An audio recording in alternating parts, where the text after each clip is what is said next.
Why do we remember the villain more than the hero?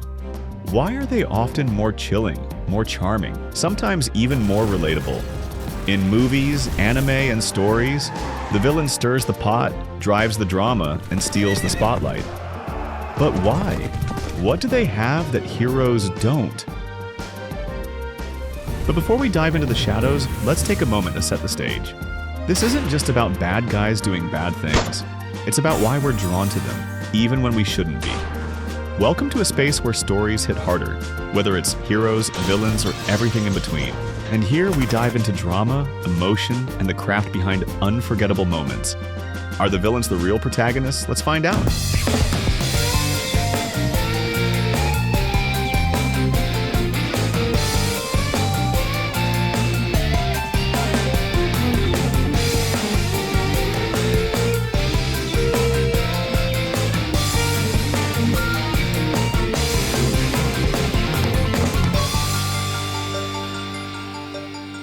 Killmonger knows more about the African artifacts than the white curator. Nah.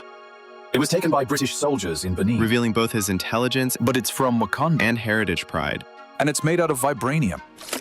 This was the turning point when Eric Killmonger challenges tradition and demands the throne, changing Wakanda forever. He invokes his royal blood, a son of Prince Njobu, to challenge. Eric Killmonger stands out as more intense and arguably more compelling than T'Challa, not just because of his fighting ability, but because of who he is, what he represents, and how he challenges everything Wakanda stands for. He fights with rage, purpose, and raw survival instinct. He's not just fighting a man, he's fighting a system that abandoned him.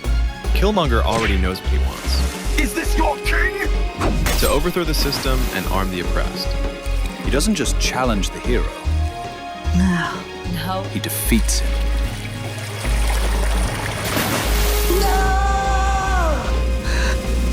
I'm your king. Killmonger doesn't follow the rules. Burn it all. It shows ruthlessness and how far he's willing to go to reshape Wakanda and his image. Born of royal blood, but raised in oppression, he sees Wakanda's isolation as betrayal, and he's willing to rebuild it. His pain runs deep and feels real. He shows vulnerability. He's a reflection of systemic injustice. It's a poignant reminder that his villainy stems not from evil, but from wounds left open and a quest for retribution. That's why they can't find us. Even in failure, he never showed weakness. Unlike many comic villains, Killmonger is tied to real cultural trauma. His motives were rooted in injustice, loss, and abandonment. This gives his death emotional weight and historical resonance rarely seen in superhero films. Never begs for mercy or admits he was wrong. They knew death was better than bondage. Killmonger's death doesn't just end his story. It proves he was a tragic fighter whose ideas lived on. His pain, passion, and impact make him more interesting than most heroes. But what happens when the threat isn't just to one kingdom, but to the entire universe? Enter Infinity War. A war not just of heroes and villains, but of beliefs, sacrifices, and impossible choices. And at the heart of it all stands Thanos. Not as a monster in the shadows, but as a character who believes he's the savior of existence. His journey to collect all the Infinity Stones drives the plot. The scene where he destroys Vision to get the Mind Stone is the culmination of that mission, not just a villainous act. And behind the Mad Titan's crusade, he turns toward Gamora, not with cruelty, but with sorrow.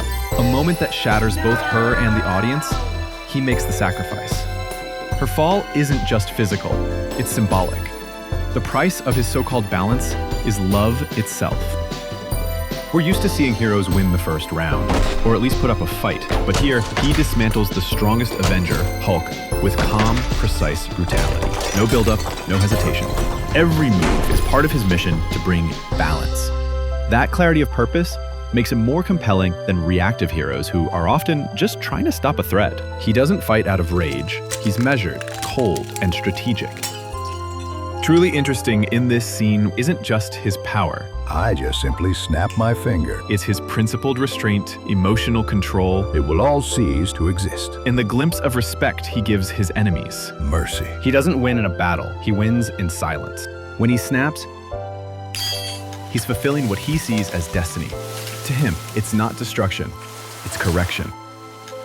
The universe fractured when half of all life vanished. Cities fell silent. Hope became a rumor. But in Gotham, chaos never needed cosmic permission. it was already homegrown. As the world mourned, Gotham adapted. Its shadows grew darker, its criminals bolder. And in the silence left by vanished heroes, one voice rose louder than ever: laughter. The Joker isn't just a criminal. He's a chaotic force who thrives on manipulation, unpredictability, and psychological warfare. He orchestrates a plan where each robber double-crosses the next, removing loose ends and showcasing his twisted genius. It turns out they've all been manipulated by one shadowy mastermind. They systematically betray and eliminate each other. It's a powerful line that emphasizes just how perfect and precise the Joker's timing and execution were, in that the bus crashes through the bank wall just as Joker finishes the heist. The final twist? He eliminates the final robber.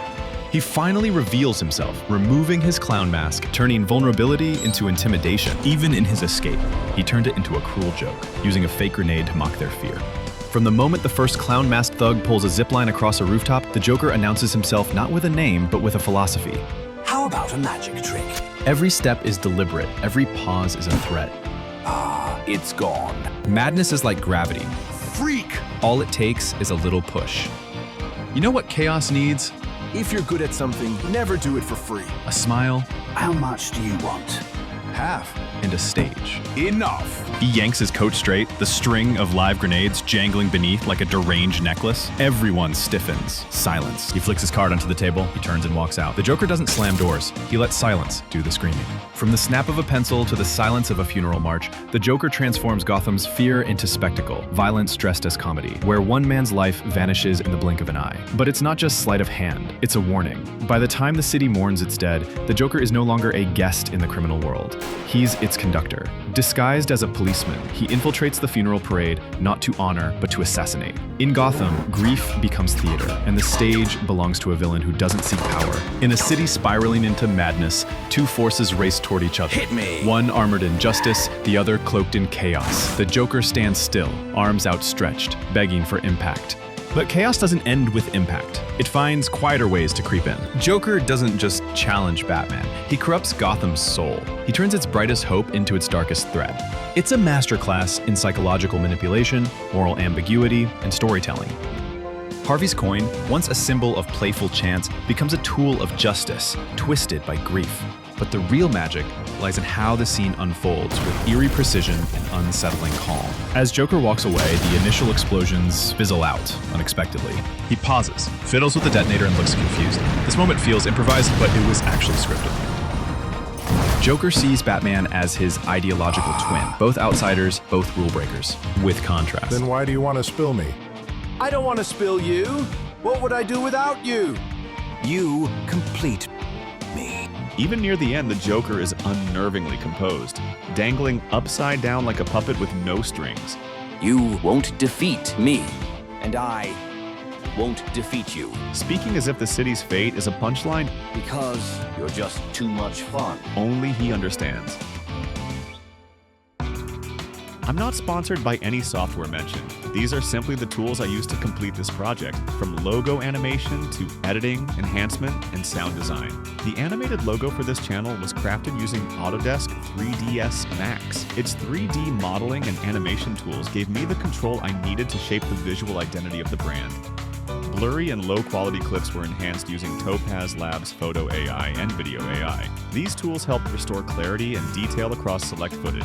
Graphics, overlays, and visual effects in this project were created using Adobe After Effects. It handled motion design and compositing across multiple scenes. The arrangement and timing of scenes were handled in Adobe Premiere Pro. It helped shape the narrative flow and emotional rhythm of the project. Final output and compression were handled using Adobe Media Encoder. It ensured smooth rendering and format optimization across devices. All music and sound effects used in this project are original compositions, crafted using Steinberg Nuendo. This DAW gave me the precision and flexibility to shape every sonic detail, from ambient textures to cinematic impact. Thanks for watching. I hope you enjoyed the video. I'll do my best to release the next one soon, but if it takes a bit longer, I appreciate your patience.